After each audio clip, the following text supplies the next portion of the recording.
Tak, zdravím ťa. Ideme si vysvetliť nejaké základné veci ohľadom toho. Nebudem ťa nejak oslovovať, pretože možno to využije ešte niekto iný, ale poďme si vysvetliť základné veci, ktoré treba vždycky spraviť. Používam niektoré pluginy, ktoré nepoužívajú všetci, takže treba brať na to ohľad. Nie sú dôležité, ale iba zrýchľujú vlastne ten vývoj stránky, vlastne to budovanie tej stránky, hej. Ale nie je to nič, bez toho sa to nedá spraviť. Čo je dôležité, web budem mať v angličtine teda, pretože robím jednak anglický web, takže a neviem pracovať reálne so slovenčinou, všetko by som dlho hľadal a bol by som dezorientovaný.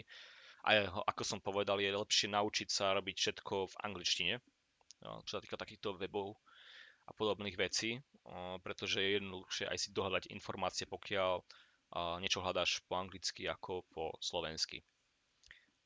Keď sme v tomto základnom dashboarde, tak vždy je dôležité spraviť na začiatku pár vecí, ktoré čím skôr spravíš, tým lepšie.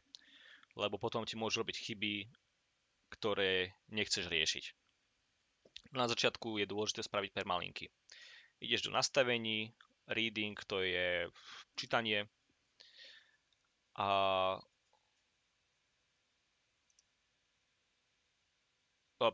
som mimo, sorry, do permalinkov ideme, ešte som to aj sám pri tom povedal. Je dôležité nastaviť permalinky, keď sú prednastavené, môžu byť prednastavené na tento plane, to znamená, že bude tam dávať nejaké číslo. V veľa stránkach to vidíš, keď otvoríš nejaký link, tak tam bude takéto číslo. Je to zlé. To isté, deň, mesiac, číslo, to sú všetko blbosti. Neviem vôbec, prečo tam taká možnosť je. Jediná správna možnosť, reálna správna možnosť je postname. To znamená, že keď spravíš stránku, napríklad portfólio, hej, a človek príde na tú stránku, tak napríklad uvidí tvoju domenu lomeno portfólio. Takže človek vie už podľa toho linku, že kde ide alebo kde sa nachádza. Keby si používal toto, tak uvidí tam iba tak proste nejaké náhodné číslo a ten človek nevie, čo to číslo ani znamená. Preto sa používa toto. Je to lepšie a je to lepšie aj z hľadiska Google. Podporuje to SEOčko, takže postname vždycky a uložiť. Dobre. Ďalšiu prípravu, čo spravím teraz, je, že si pripravím hlavičku, petičku a domovskú stránku. Nebudem zatiaľ s ním nič robiť, potom vysvetlím ti prečo. Takže ideš do stránok, vytvoríme novú stránku, vytvoríme iba domovskú stránku, hej. Dáme iba, že home a uverejníme. Dobre, stránka je uverejnená. A teraz, my chceme, aby tá domovská stránka bola naozaj domovská stránka.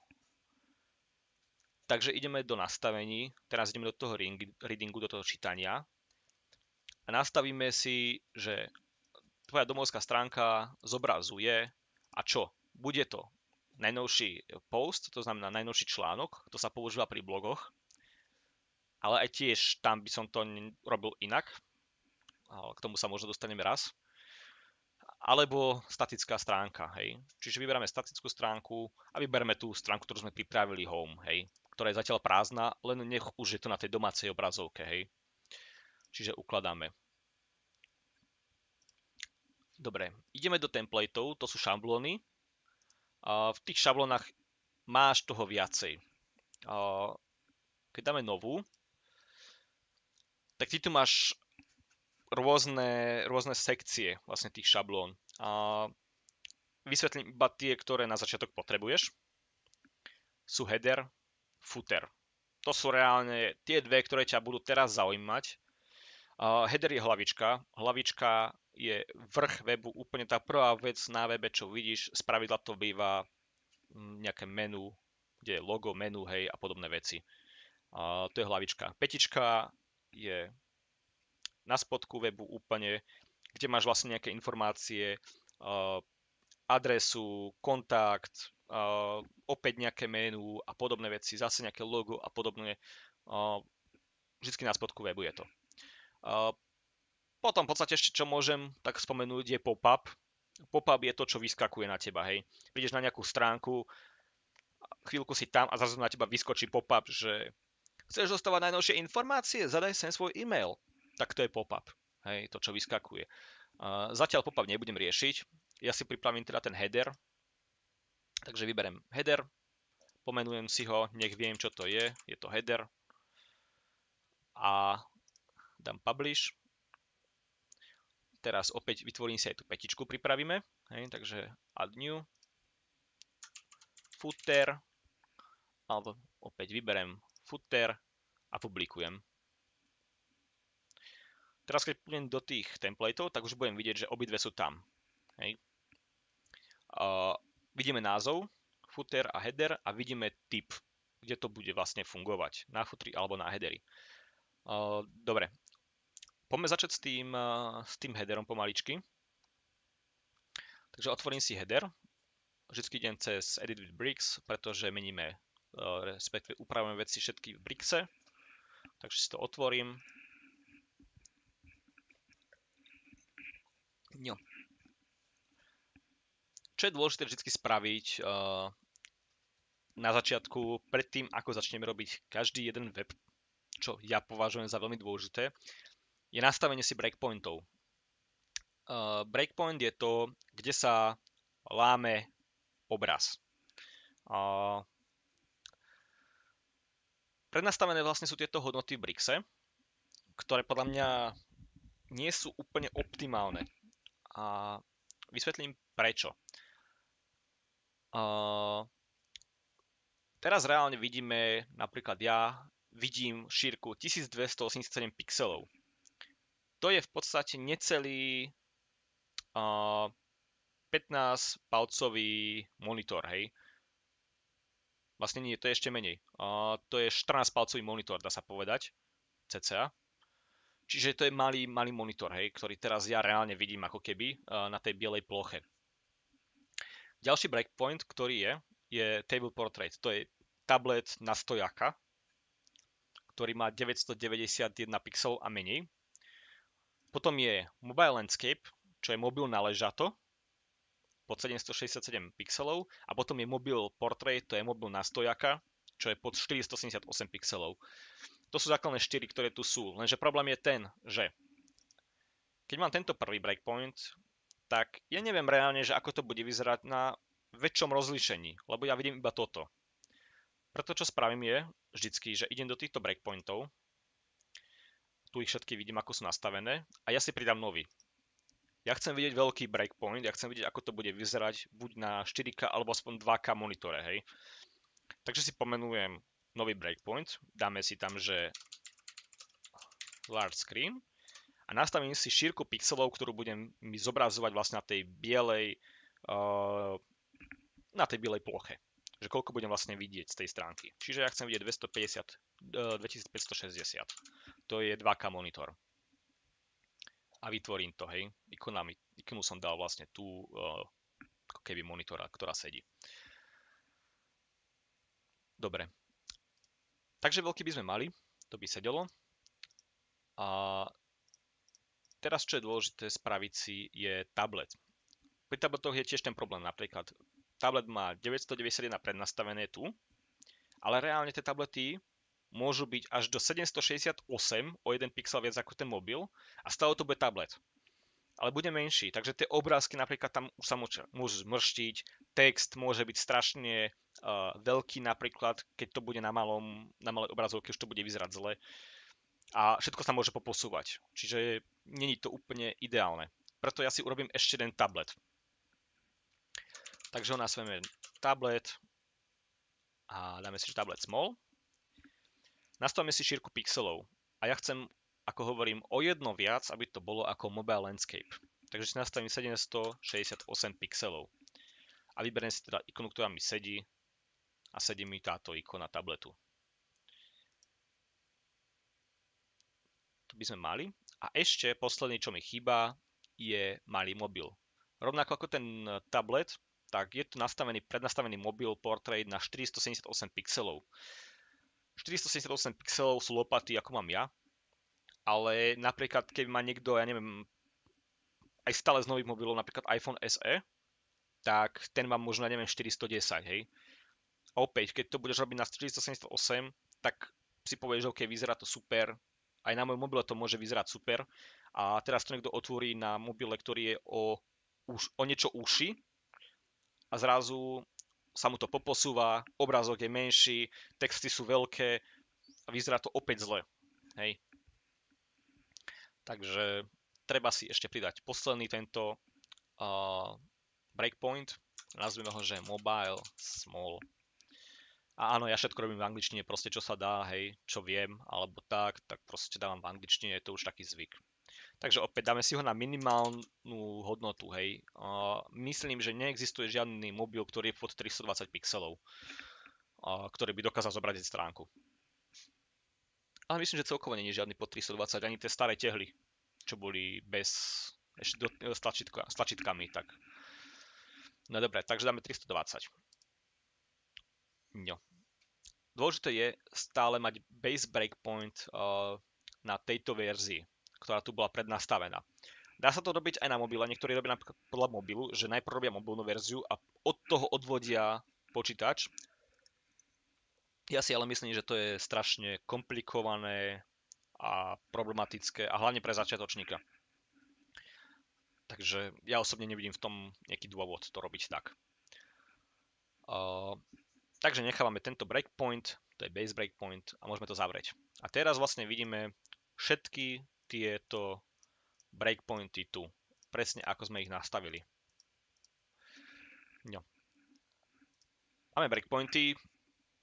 Ďalšia dôležitá vec, čo treba nastaviť sú globálne elementy, ja to iba veľmi stručne vysvetlím. Team styles sú vlastne tu. Ja ho zmažem. Dá sa vymazať? Takto ja ho vymažem, nech vidíme, že ako to vyzerá úplne, keď prídeš na novú stránku. Nemáš tu žiadny team style, takže vytvoríš nový. Hej. Dáš create, pomenujeme ho Ben. Som na stránke benweblogs.sk, to je moja stránka, tak je to iba informačné meno pre teba. Informačný názov. A dáš vytvoriť. Najdôležitejšie, čo tu je spraviť conditions, to sú podmienky, kde sa to bude zobrazovať. A ja chcem, aby sa to zobrazovalo všade, aby to zobrazovalo, aby tieto elementy platili všade na celej stránke. Hej. Reálne to môžeš použiť napríklad, že napríklad tam bude to, v blogu bude hinto, na takej špecifickej jednej stránke bude zase niečo iné, ale to sú zbytočné komplikovania a jednoduchšie spraviť to takto, hej. Takže dám to na entire website a bude to vidno všade. Čo ja ešte upravujem, iba jednu vec ja tu už upravujem. Ty si to môžeš upraviť všetko, mne to robia pluginy, ktoré používam, takže ja s tým nemusím nič robiť, ale ja si tu musím nastaviť iba jednu vec a to je kontajner na 1366 pixelov. V podstate to nepotrebuješ vedieť prečo, ale vysvetlím aj, čo je kontajner hneď teraz. V základe, keď budeme web, tak sú 4 elementy, ktoré vlastne obalujú tie ostatné. Hej. V podstate je to všetko iba div, iba pomenovaný inak a má iné vlastnosti, ale pre zjednodušenie používania sú 4 tuto brixe, hej. Sú to sekcie, kontajnery, bloky a divy. Sekcia je v podstate topic. Je to ako keby jeden kontext, jedna vec, čo dáva nejaký zmysel akože v kope. Napríklad mal by som stránku, hej, že robím si stránku vlastne s mojimi webmi, takže prvá sekcia bude nejaká hero sekcia, napríklad na začiatku nejaká moja fotka, hej, čo robím. Druhá sekcia môže byť zase nejaké moje práce, hej, to je druhá sekcia. Tretia sekcia môže byť ja neviem, cenník, hej. Ďalšia sekcia môže byť kontakt, hej. To sú jedna sekcia, jeden topik vlastne, no. Kontajner je to, čo sa nachádza v sekcii, ktorý dáva nejakú podobu tým ostatným veciam v ňom. Kontajner je to, čo ti vlastne ohraničuje to, kde bude ten content, ten obsah toho, hej, bo sekcia je na celú stránku, keď pridáme sekciu, sekcia je toto na celú šírku, hej. Kontajner je ale iba toto v strede. Ja som si to nastavil na tých 1366 pixelov, čiže toto je kontajner. Keď niečo do neho pridám, tak to nepôjde mimo neho. Hej. Pridám tam veci a budú proste v ňom. Aj keď dám na ležato, na dĺžku, tak stále budú tie veci iba v ňom, nepôjdu mimo. Kdežto, keby som tieto veci pridal do sekcie, tak budú všade, hej, a dáme sekciu na ležato, bum. A vidíme, že idú proste všade, hej, dáme kontajner preč, tak oni budú všade, lebo to nič neohraničuje. Takže preto sa používa ten kontajner a kontajner dávaš skoro vždycky do sekcie v princípe, hej. Preto je to aj prednastavené už, že keď pridáš sekciu, buď cez toto alebo tu, tak ti automaticky tam hodí aj ten kontajner. Takže kontajner vlastne ohraničuje ten obsah. Ďalšia vec, čo je blok. Predstav si to ako menší kontajner. Chcem napríklad ten kontajner rozdeliť na nejaké veci, na nejaké časti, tak použijem bloky. Napríklad, chcel by som mať 3 časti v kontajneri, ktoré budú vedľa seba. Môže byť aj pod sebou samozrejme, ale napríklad dajme tomu, že chcem vedľa seba, tak použijem tie bloky, hej. A dôležité vedieť, že blok má proste 100% šírku. Čiže kam ich dáš, tam budú mať 100% šírku toho, čo ich ohraničuje. Čiže keď napríklad pridám jeden blok do kontajneru, tak bude mať 100% toho kontajneru. A rozdiel potom posledný, čo je z týchto štyroch, je div. Div je opak v podstate toho bloku, že ten má 0% šírku, dá sa povedať. Vidíme to ako štvorec, ale to je iba informačné. On reálne sám o sebe ako keby ani neexistoval, hej. Lebo on je 0x0, dá sa povedať ten rozmer. On kopíruje to, čo je v ňom. Keď dáš veci do bloku, tak blok ti ich udrží.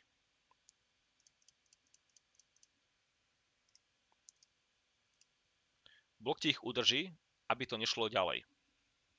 Keď dáš veci do divu, tak on ti ich rozťahne, vlastne nie, on sa rozťahne podľa nich tak, aby som to správne pomenoval, hej. Čiže máme div a pridáme tam veci. Teraz je div v podstate iba takýto informačne, hej, ale pridáme tam pár vecí a vidíš, že on mení ten tvar proste podľa toho, čo tam je v ňom, hej. A opäť, nastavím si ho ako flex. To ti teraz nebudem ťa tým zaťažovať, čo je flex, čo je blok a podobné veci, ale skoro všetko z týchto vecí, čo používaš v sekcii container div, sú flex. Takzvaný flexbox. No, takže vidíš, ono to vlastne kopíruje veľkosť toho, čo je vnútri. Spravidla najčastejšie používaš iba bloky. Dobre, to sú tie základné veci, čo by som povedal, že sú tie nastavenia. Neviem, či ma napadne ešte niečo, ale toto je ten úplný základ. Chcem si spraviť teda nejaký header na začiatok. Takže pridávame veci. Čo chcem mať v tom headeri vlastne, hej? Pravdepodobne tam budem chcieť mať nejaké logo. Takže pridávame logo. Čo tam chcem mať ďalej? Chcem mať nejaké menu. Ja osobne by som použil Navigation Stable, ale je to zložité a pre účely tohto kurzu, alebo ako to nazvať, použijem iba základné navigation menu, ktoré vlastne poslúži úplne rovnako, pokiaľ niekto pokiaľ nechce mať nejakú veľmi zložitú štruktúru v toho webu, veľa podstránok a podobných vecí, tak to úplne postačí. A v podstate ja na tom nebudem mať veľa podstránok, takže mi to tiež stačí. Dobre. Navigation menu not found, hej, čiže nemám žiadne menu spravené. Není to žiadna chyba, má to tak byť. Má to tak byť, že nevidíme žiadne menu, tak poďme spraviť nejaké menu. Nech vidíme, čo sa tam deje. Menu sa robí v Appearance, no čo to je po slovensky vzhľad a menu. Do toho menu by som mal zatiaľ nemal čo dať, pretože mám iba jednu stránku, iba ten home, jediný, ktorú som spravil. Takže ja si zatiaľ iba pripravím stránky nejaké iba akože nech to vyzerá. Môžem ich tam dať prázdne. Čiže pridám si novú stránku, budem tam mať stránku, hej, kontakt, hop. Budem tam mať stránku kontakt. Budem tam mať napríklad ďalšiu stránku portfólio.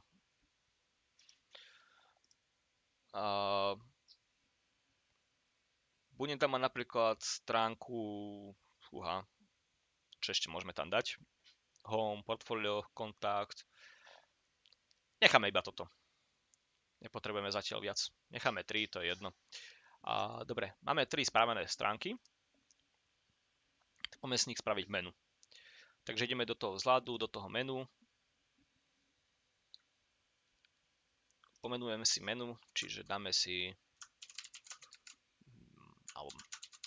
menu. Tak. A vytvoríme. Teraz čo tam chceme dať? Vidíme tu všetky veci. Sú tu stránky vlastne, sú tu posty, sú tu custom links. Custom links je napríklad, keď to nepatrí ani do jedného z tých dvoch, hej. Chceš to smerovať napríklad niekam inám a podobne. A potom sú tu kategórie. Kategórie, to už sú také zložitejšie veci, napríklad keď máš posty, alebo keby si mala takzvané custom taxonomies ponastavované, ale tým to tiež teraz nebudeme riešiť. Takže chceme stránky, zobrazíme si všetky a všetky 3 tam vlastne chceme pridať, takže zaškrtnem ich, iba pridať do menu a máme ich tu. Uložíme to menu, uložíme si aj toto a refreshneme to a to menu tam už budeme reálne teraz vidieť, že ako vyzerá. Hej. Čiže máme tu Home, Contact, Portfolio. Nech to vyzerá normálnejšie, takže zarovnáme si ten kontajner. Dáme si ho na šírku, aby bol teda respektíve za sebou tie veci išli. A roztiahnem si to úplne týmto, aby boli od seba, hej. Toto sú iba nastavenia, hej, že chcem mať všetko od začiatku, všetko chcem mať v strede, na konci, po krajoch, medzery a toto rovnaké medzery. Okolo aj v strede. Ja to chcem mať úplne takto na kraji, hej. Čiže to sú iba také tie základné veci. A ešte chcem to mať vycentrované na stred, hej, lebo toto Ben, to logo, sme videli, že bez toho vlastne bolo vyššie ako to menu. To menu sa automaticky zarovnalo, logo nie. Takže chcem to mať zarovnané. To logo je zatiaľ iba Ben napísané, lebo tam nič nemám. Takže poďme ho vybrať. Vyberiem si logo. Vyberiem si Select Image. Ja už tam jeden mám nejaký, ktorý sa mi tam nejak dostal. A hodíme ho tam. To je ale veľké, ale to nevadí, pretože tu si iba nastavím šírku na 150. V takýchto veciach spravidla nastavíš šírku, alebo keď nastavíš niekedy výšku, tak výšku si nastavíš, ale šírka ostane a tým pádom sa mení ten aspekt toho a bude to zle. Tuto neviem, tu by to asi malo fungovať normálne, ale keby som to robil cez styling, tak keď to spravím takto, urobí to rovnaký efekt, ale myslím, že tu by to mohlo... Áno. Tu keď nastavím výšku, tak sa zmení ako keby výška iba toho, ostane to rovnaké. Čiže mení sa šírka v princípe. Ale tak keď to ide tu, tak to môžem nastaviť túto, hej. Takže dáme na 150, je to strašne veľa, ale je to iba zatiaľ na tie účely toho.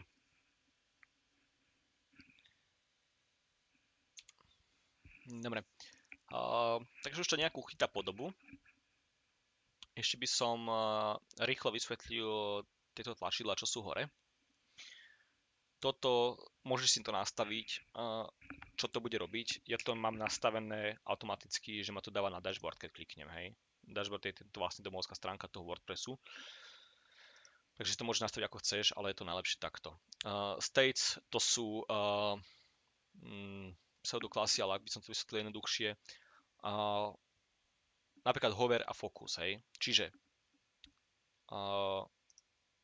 v princípe, keď na niečo ukážeš kurzorom, tak vtedy bude stylovať ako kurzor, hej. Čiže napríklad teraz by som styloval normálne a keď si dám si navigation menu, zakliknem si, hej, pseudoclasses a dám si napríklad, že hover, tak teraz budem stylovať iba to, ako sa mi to zobrazí, keď na to prejdem kurzorom. Čiže nastavím si napríklad, že hej, farba bude takáto, hej, zelená. Keď to uložím a zobrazím to, tak ona je čierna, lenže ja som nastavil zelený iba na ten hover. To znamená, že keď prejdem kurzorom, tak to bude zelené, hej. Ono to robí na všetko, hej, lebo je to jeden element, vlastne jeden celok. Ale to je iba ukážka, hej.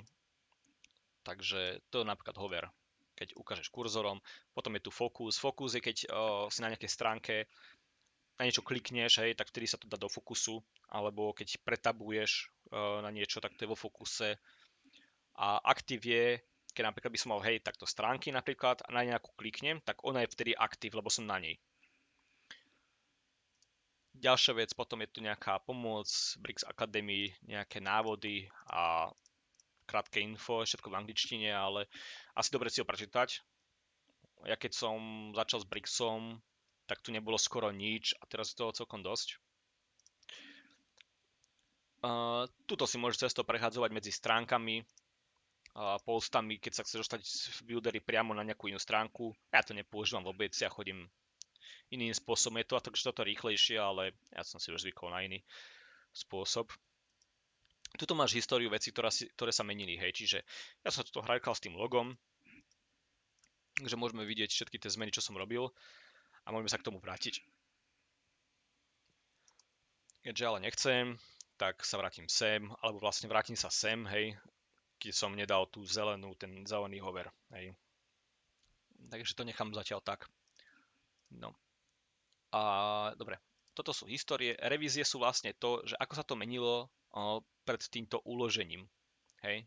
3 minúty dozadu som uložil, takže to tam 3 minúty a predtým som ukladal takto, hej. To keď som iba pripravoval nejaké veci. Ale aby nás to neminulo, tak to môžem tieto revízie vymazať. No. Dobre, teraz nastavenia vlastne máme. Tu boli tie Team Styles. Potom tu máme Page Settings. To sú rôzne nastavenia stránky, šírky a takéto. To najlepšie sa pohrajkať, že čo tam vlastne všetko je, ale v princípe málo kedy tu niečo reálne mením. SEO nastavenia tiež málo kedy radšej používam na to na add-on. To sú vlastne SEO nastavenia sú tie veci, ktoré pomáhajú v zobrazovaní v Google. Čiže napríklad meta description, že napríklad ako keď niekto si nájde túto stránku v Google, čo mu tam zobrazí pod tým, hej. Čiže dáme napríklad, že ja neviem, stavebná technika, to je jedno. Stavebná technika, toto je meta description, čiže toto je to, čo sa zobrazí, keď to tam nastavím, hej, v tomto meta description. Toto je title tag. To je title, tuto. Pred nastavenie to dáva podľa toho, aký je názov toho, hej, čiže to header. Tuto sa header nezobrazí, hej, lebo header ti nenájde na Google, nájde iba tú stránku. Ale keby som napríklad, že ten home, tú domovskú stránku, tak ukáže home, hej. Takže to je to vlastne, čo chceme. Malo kedy to musím manuálne meniť. Čiže tento meta description akurát, ale tiež na to niektorí používajú plugin a Ono väčšinou ten meta description si aj tak dá správny, alebo respektíve si to vynie také niečo logické. Ale tak pokiaľ to chceš hrotiť, tak je lepšie to vždy robiť normálne. Takto. Pokiaľ to chceš robiť svedomito, tak je lepšie dať to automaticky. Social media je to, ako sa ti niečo bude šerovať nie na Google, ale zase na Facebooku, hej. Čiže opäť description je meta, vlastne čo tam bude ten popis, keď niekomu niečo pošleš, image, ktorý obrazok sa má presne použiť, keď mu to šerneš, hej. Opäť v hlavičke to neplatí, ale keby to bolo na stránke. A custom code je, keď chceš dať nejaký kód na stránku proste, ale na tú konkrétnu, na ktorej sa nachádzaš. Dobre, plusko sú elementy, to asi chápeme. Toto je iba plugin Brixforge Panel, tým ťa zaťažovať teraz nebudem. To aj tak nepotrebuješ používať, takže ho schováme. Dobre, tuto máme klasické veci, hej, Reload Canvas, ja by som to všetko vrátil ako to bolo, ale to nechcem. Tu sa pridávajú tie breakpointy, tu sú tie breakpointy, tu je presne, že čo ako vidím v akom rozlíšení. Takže napríklad ja si môžem reálne dať, hej, že to budem vidieť aj na 5000, hej, čo reálne akože 5000, neviem, či sa vôbec používa, ale hej, dajme tomu. Ale môžem sa nastaviť aj 320, vtedy mi to prepne na ten mobil, hej, ako už som si prednastavil, hej. No. Tu je color mode, to znamená, že prepnúť si farby. Tuto to fungovať nebude, ale keby napríklad mám stránku, že mám stránku s bielým pozadím a čiernym textom, tak tým si to môžem prepnúť, hej, keby som mal spravenú druhú verziu na čierne pozadie a biely text. Tu je úprava späť, tu je dopredu, hej, klasika, štruktúra, to je ten bočný panel vlastne, kde vieme tú štruktúru, že ako je to všetko urobené. Ideálne ho mať furt zapnutý. Templatey sú vlastne veci, ktoré sú ako keby... No, jednak toto sú templatey, ktoré máš spravené, toto sú ten header a footer, čo som ja robil. Alebo potom sú tu nejaké templatey, ktoré si môže vlastne aj napojiť z iného webu, hej. Ale momentálne to napojené nemám, takže... ale v podstate to môžem spraviť teraz rýchlo, napojíme to. Čiže idem do nastavení,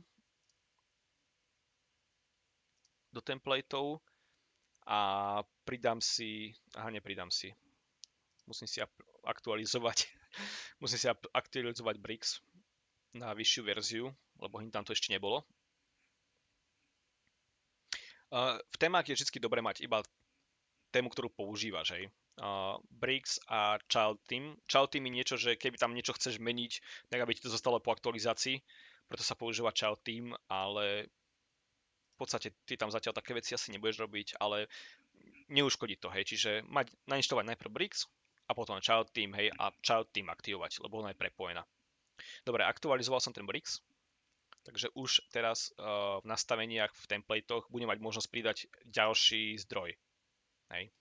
Predtým som to tu nemal, už mám teraz pridať. Takže pridám si tam URL https template weblogs.sk. To je stránka tiež moja, na ktorej si pripravujem tieto templatey dopredu, hej. Takže uložím to. Refreshnem si header, aby som tam mal tie templatey. No a teraz keď dám templatey, tak ja tu vidím, že moje templatey, community templates, tu sú nejaké tie prednastavené templatey Brixu, hej, je ich iba pár, ale nikdy v živote som to ešte nepoužil. Dobre, toto je vlastne iba z toho môjho pluginu, tam nie je nič, tam budú iba dve základné veci, ktorú iba sú stylingy, čo to nemusí tam to tiež. A toto je vlastne ten, ktorý som nám pridal, moje templatey z tej mojej externej stránky, ktoré si ja pripravujem inde, hej, ktoré môžem používať vlastne tu. No, to sú templatey. Potom je tu Edit in WordPress. Veľmi výnimočne to budeš používať, hej. Edit in WordPress ťa presunie do tohto editoru WordPressového, ktorý použiješ maximálne tak na publikovanie, hej. Bodka. Hej. Reálne to skoro vôbec nepoužívaš, keďže používame Brix. Pri článkoch používaš iba ten editor, keď píšeš články. A tu je preview mode, ako to bude vyzerať, hej. Ale vyzerá, ako to vyzerá v builderi, hej. To je dôležité poznamenať. A tuto je view on front end, ako to vyzerá, keď príde človek na stránku nejaký, hej, návštevník. Tak takto on bude vyzerať, vidieť tú stránku momentálne teraz, hej, lebo máme tu iba toto. No a toto je uložiť. Uh, môžeš sa nastaviť aj automatické ukladanie. Ja mám automatické ukladanie zásadne vypnuté, pretože potom to automaticky ukladá veci, ktoré nechcem, aby sa uložili. A zbytočne to komplikuje veci. Dobre, máme 35 minút. Povedali sme si to veľmi málo. Ešte spravím iba takú maličku ešte úpravu, hej. Vyslovene, hej. Dobre, budem mať hlavičku takúto. Dáme jej nejakú podobu. Ešte prvá vec dôležitá ešte, čo je, tá hlavička chcem, aby bola všade. Hej. Takže idem do template settings a ako som nastavil aj tie theme styles, tak rovnako nastavím aj túto podmienku, že sa bude nachádzať na celej stránke. Hej. Takže teraz momentálne na každej stránke, hoci čo si otvorím na stránke, tak vždycky tam na vrchu bude tento header. No, ešte by som upravil tomu trošku nejaké veci, hej, čiže dáme tomu pozadie. Ja mám prednastavené farby svoje, ktoré som si prednastavil cez plugin, ale normálne si to prednastavuješ cez Theme Styles, hej. To bolo toto, hej, kde bolo to tú šírku kontajneru, čo som si nastavoval. A tu si nastavíš napríklad tie farby, hej, že si bereš farby a tu sú tie primárna, sekundárna, hej, aby som si nastavil, že toto chce mať takéto, tu chce mať žltú, či zelenú, čo to bola, tu chce mať červenú, hej, a potom ich budeš mať v tej palete tých farieb. Lenže ja mám na to separátny plugin, hej, ktorý funguje v podstate rovnako. Takže toto nemusím nastavovať. Takže idem do tej sekcie, na to pozadie a nastavím si tam nejaké pozadie z tých, ktoré som si ja vlastne prednastavil iba tak zatiaľ od brucha, hej. Dajme tomu, že to bude táto primárna farba, táto zelená. Samozrejme ten kontrast je zlý. Takže ja chcem mať toto menu, dáme typografiu, hej, a zmeníme farbu na bielu. Chcem, aby to menu bolo biele. Zatiaľ nebudem špekulovať s farbami nejak viacej. Môžem použiť hoci ktorú farbu z týchto. Prepáč, že som zakričal. A hoci akú farbu tam môžem použiť. Môžem dať aj transparentnú farbu, hej, čierna a transparentná. Hej, ale proste dáme bielu. Dobre. Čiže máme reálne spravený header. A takto vyzerá môj header na začiatku, hej. Reálne on už funguje, čiže keď dáme home, budeme na domovskej stránke, keď dáme kontakt, sme na stránke kontakt, keď dáme portfólio, sme na stránke portfólio. Logo je prednastavené, môžeš sa nastaviť aj ty, ale prednastavené je, že nás dostáva na domovskú stránku tiež logo. Čiže máme header spravený a týmto by som vlastne ukončil túto prvú 38-minútovú lekciu, ktorá bol iba fakt začiatok, len tie úvodné nastavenia, len aspoň nech sa vieme orientovať. Takže mala by si vedieť nastaviť si tie breakpointy, ktoré je dôležité nastaviť, a nastaviť si podmienky, že kde sa zobrazuje aj theme styles, aj header, aj footer sa takto isto nastavuje, hej, že tiež v tom conditions, aby bol zobrazený na celej stránke. Takže mala by si ovládať tiež túto lištu, čo znamená, a potom viac menej ako sa používa sekcia, container, block a div. Takže zatiaľ by som to takto uzavrel a veľa šťastia pri učení.